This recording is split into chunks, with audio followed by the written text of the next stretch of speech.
Hey everybody, this is Karen B, and today I'm going to do a short video about this most recent thing in the news with Antarctica. This is the crossing of the Antarctic continent by Colin O'Brady. He dubbed it the Impossible First. I wanted to take a look at this because this is, just another one of those things again I put in the media to try to enforce the ball. So I thought I would take a closer look at it and see what I could find. So here we go. So first off, we'll take a little look at Colin O'Brady talking about his expedition on the Joe Rogan Experience. Just getting back, actually. Still practically have the snow on my shoes. Yeah, I got back about a month ago. 54-day journey. First person in history to cross the entire continent solo, unsupported, so no resupplies throughout the thing. No aid, no wind, kites, nothing. Just me dragging a 375-pound sled across Antarctica. So there you have it. Him solo, unaided, pulling a sled across Antarctica, sometimes basically up mountains. He had to climb to an elevation of about 9,000 feet, pulling this sled up the mountain in winds, negative 70 degrees, all by himself. Although, here's the interesting part. If you look at some articles where it talks about his crossing, he wasn't really entirely alone. There was another man named Lewis Rudd who was trying to make the same crossing the same time as him, and apparently they were racing each other. So there's been some criticism by other, people who do expeditions saying that he really didn't do it alone, unaided by himself. There was another man there. Also, you'll see other interviews and stuff and footage of him pulling his sled. Well, who recorded that footage? Somebody had to be there to record it. I mean, I don't think that you're going to make this journey in this amount of time under such harsh conditions and stop to do everything twice to record yourself. That just doesn't make any sense. So there's that part first. Now, if you go to he has got his own little website with these cool pictures and video and stuff. Crossing the continent in 54 days. Oh, look at him here. He's got this stuff on his face to protect from frostbite. Pictures of him pulling his sled. Now, here's the thing about his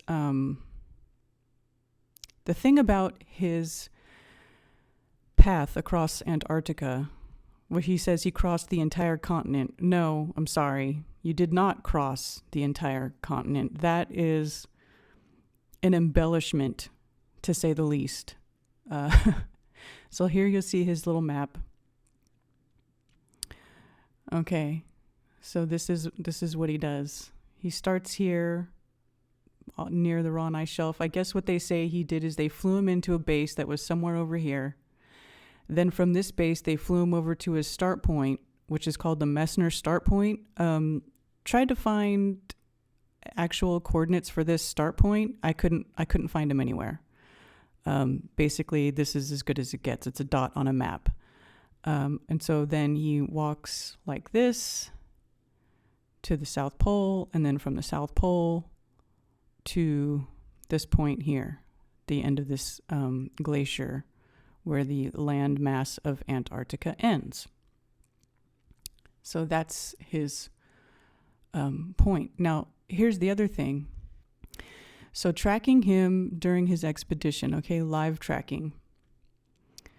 The Impossible First expedition will be tracked with accurate GPS monitoring, Colin's every step. The tracking will remain live for the entire duration of the expedition for anyone wishing to check on his daily progress. Satellites will be pinged every 30 minutes to show Colin's exact location. So then there's an update. As many of you are probably aware, Colin has reached the southernmost capabilities of Garmin's live tracking display, making it difficult to watch Colin's progress on their mapping platform.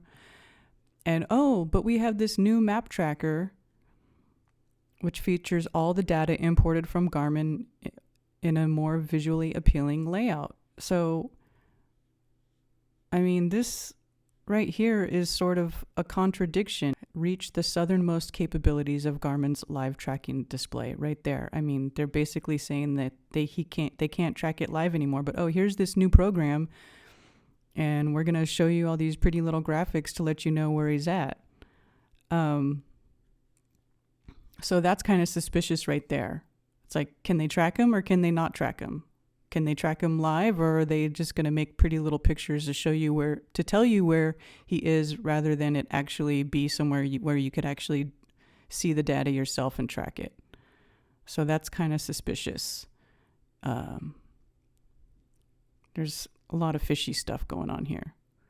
So no GPS coordinates or no lat-long coordinates of this point here, the Messner start. I looked everywhere for that. I was unable to find it. So there's that. So trying to find where he started, the route of the expedition here. So he leaves from Chile and goes to Union Glacier Camp in Antarctica to stage his expedition. Then he was flown over the Ron ice shelf, to the Messner start. Okay, so the Messner start, there's no link here. There's no way to know exactly where that is. They just kind of put a little dot on a map and they're like, well, he started here. Believe it. You just have to believe it. Okay, so then from that camp, he walks to the South Pole. From the South Pole, he follows the McMurdo South Pole Highway to finish the rest of the expedition. So this supposedly goes all the way down to McMurdo Base, but he doesn't go that far. He only goes to about right there. Okay. So these are the coordinates of Union Glacier Camp. All right, so we'll zoom out.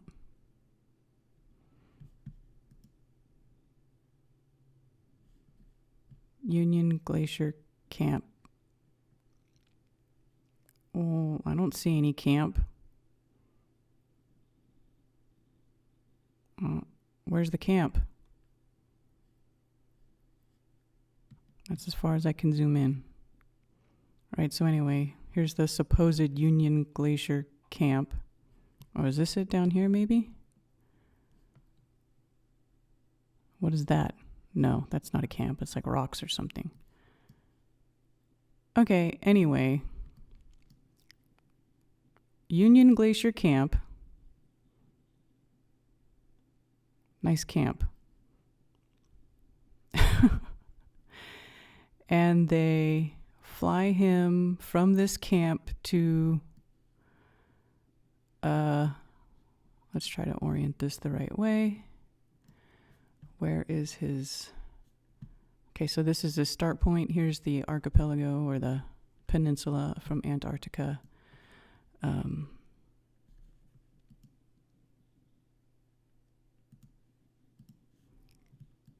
We'll try to orient that the same way. Map, okay. So he starts somewhere over here. So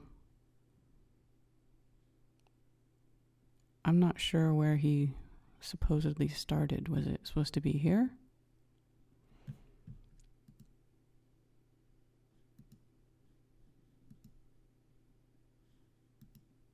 Oh, here we go. This is what I'm looking for.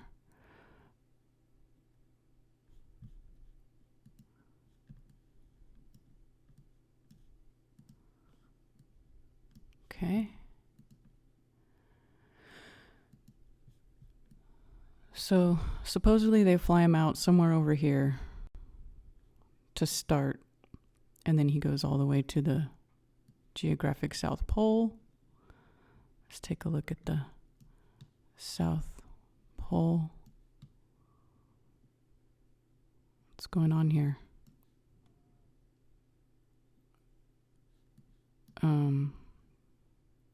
Okay, well, whatever. I guess there's supposed to be a South Pole there. And then he ends over here. Where's that supposed to be? Oh, I can't.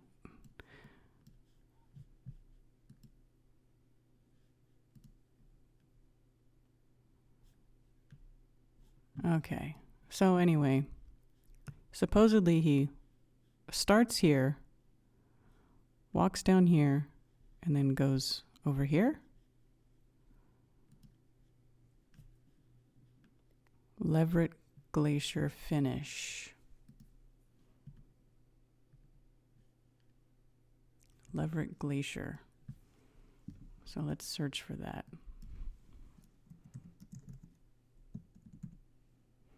Leverett Glacier, Antarctica.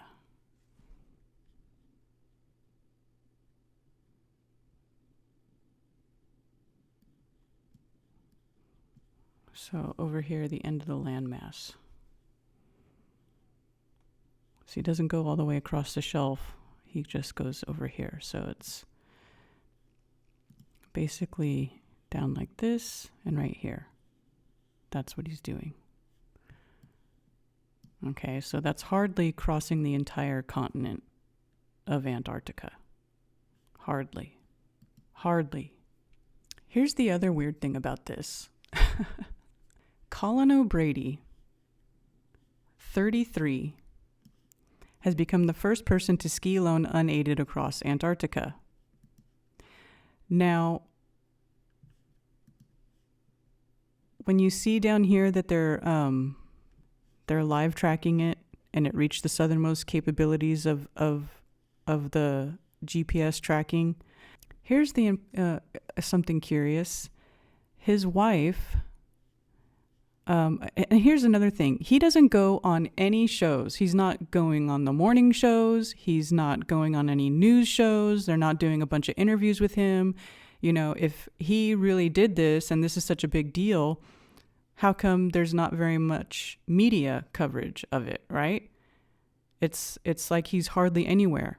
There's two that I found, okay? The first one is him on Joe Rogan, right? And here's the thing about him going on Joe Rogan. Question for you, man. Okay. So, I've been a fan of you for a long time, right? So what made you make the switch from like being a moon landing denier to like That's a good question. crazy if you don't know? If somebody reputable starts talking about UFOs, you can co-opt the person and say, hey, want to know UFOs? We'll show you the real deal. But not only can you never talk about it publicly, you have to be a debunker publicly. I'll tell the government right now, tell you right now if you're listening, NSA, CIA, I'm available, okay? If you show me all the real wreckage, I swear to God, I will make fun of that crap to the end of time. I'll make up stories. I'll lie to my mother. I don't care. You show me a UFO, I'll lie to my mother. I swear to God, I will make fun of that crap to the end of time. I'll make up stories. I'll lie to my mother. I don't care. You show me a UFO, I'll lie to my mother. Now, Joe Rogan is obviously shilling for the globe earth, right? I mean, he has all these people on his shows. He has Neil deGrasse Tyson on his shows. He's got Mick West on his show, Brian Cox. And now he's the only guy doing an interview with Colin O'Brady, this guy who supposedly crossed the entire continent of Antarctica. I mean, it's a joke. It's a joke. So anyways, tracking the race, he gets to a point where the live tracking doesn't work because he's gone beyond the GPS capabilities. Like, so, you know, obviously he's not getting any signal down there. And so here's what's interesting. They make up this special app with special graphics so you can see where he's at because they can't live track him anymore, which is contradictory in and of itself. So then listen to this. And how often are you hearing from him on this trip? Anywhere from, a 5-minute to sometimes longer if we needed to go over anything specific, but every day. I did get to check in with him every day.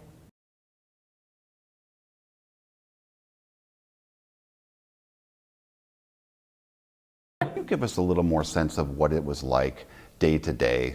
Full blowing winds. I mean, there's lots of times when I would spend, 12, 13 hours pulling my sled per day and couldn't even barely see the next step in front of me. I mean, complete whiteout, all just staring at my compass the entire time. And then the average temperature, minus 25, minus 30 degrees, 30, 40, 50 mile per hour winds were not uncommon throughout this journey. So that jacks the wind chill up into, minus 70, minus 80, and then camping at night. So 2 hours to set everything up. Man, that was really intense. 2 hours to take everything down, and 17 hours only leaves a few hours for sleep, and do it again. I did that 54 days in a row without taking a single day off. So 54 days, 12, 13 hours a day, crossing Antarctica in the harshest of weather, getting frost nip on his face, climbing up the side of a mountain, basically pulling a 400-pound sled. And this is him. This is what he looks like.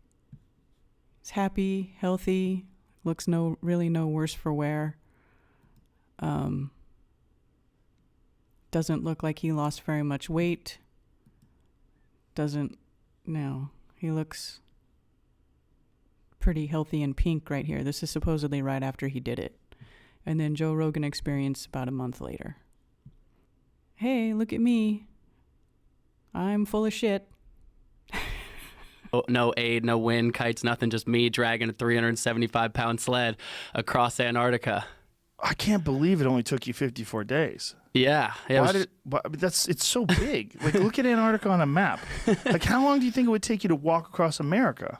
Well, we usually look at Antarctica on a map. This is hilarious. I've showed people a picture of Antarctica. You're a smart guy, you probably know this, but usually people see it on a map projection because they think it's flat, right? Right. But it's actually circular. Yeah. So I went from the edge of the Ross Ice Shelf to via the South Pole to the Ross Ice Shelf. So basically kind of a diagonal across through the center and then back to the other ice shelf. What do the flat earthers think about your traversing this area? Look, this is what you did. This is how you There you it made is, exactly, yeah. So you went to the center of the fucking earth, basically. There you it went is. to the top of the pole. Yep, bottom of the earth, Wow. standing down there, holding everyone up on my shoulders. Wow. So you were at the South Pole, and then you trekked over to the ice shelf on the other side. It's funny you say about the flat earthers, though, because all jokes aside, I've been getting a lot of trolling on my Instagram page from the flat earthers. And rightfully so, because this is such a load of horse crap. I mean, he even says, oh, look at Antarctica on a map. It's so big. And he doesn't even correct him and say, well, I just went across this little spot right here. Okay. He's not crossing it. He's not going to the tip of South America to here and then crossing it and then going around the other side and coming out and ending up somewhere over here on the Australian side. He's just going from here to here. That's it.